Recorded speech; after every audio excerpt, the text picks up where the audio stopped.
Sir Ramesh ಅಂತ ಹೇಳಿ ಸಂದೇಶ ಶಾಲೆಯಲ್ಲಿ ನಾನು ಹಿಂದಿ ಶಿಕ್ಷಕನಾಗಿ ಕೆಲಸ ಮಾಡ್ತಾರೆ.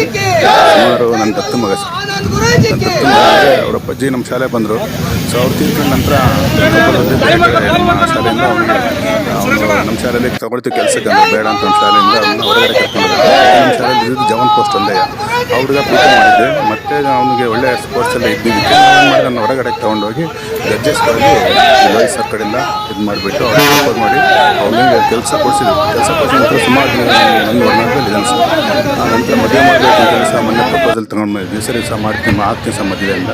ನಿನ್ನೆ ನಡೆದಿರ್ತಕ್ಕಂಥ ಇನ್ಸಿಡೆಂಟ್ ಏನಂದರೆ ನಮ್ಮ ಹೆಡ್ ಮಾಸ್ಟ್ರು ಸೈಟ್ ಕೊಡ್ತೀವಿ ಅಂದರು. ನನ್ನ ಮಗನಿಗೆ ಬೇಕು ಸೈಟ್ ಅಂತಂದೇಳಿ ನಿನ್ನೆ ಸೈಟನ್ನು ಪರ್ಚೇಸ್ ಮಾಡೋಕ್ಕೆ ಹೋಗಿ 5:30 ಪರ್ಚೇಸ್ ಮಾಡಿದ್ವಿ.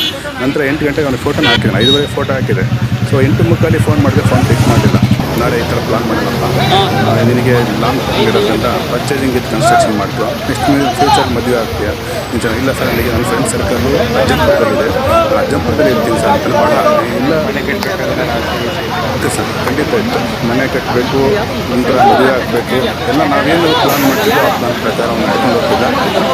ಈಗ ನನಗಿಂತ ಅವನು ಏನೇ ಇದ್ದಿದ್ರು ಒಡನಾಟ, ಭಾಳ ಒಡನಾಟ ಅಂದರೆ ಅಜ್ಜಂಪುರ ಜನತೆ, ಅಜ್ಜಂಪುರ ಅಲ್ಲಿರ್ತಕ್ಕಂಥ ನನ್ನ ಸ್ನೇಹಿತರು ಇವತ್ತು ಅವ್ನು ಇಷ್ಟೆಲ್ಲ ಗಳಿಸಿದ್ರೆ ಅದಕ್ಕೆಲ್ಲದೂ ಅವ್ನ ಕಾರಣ.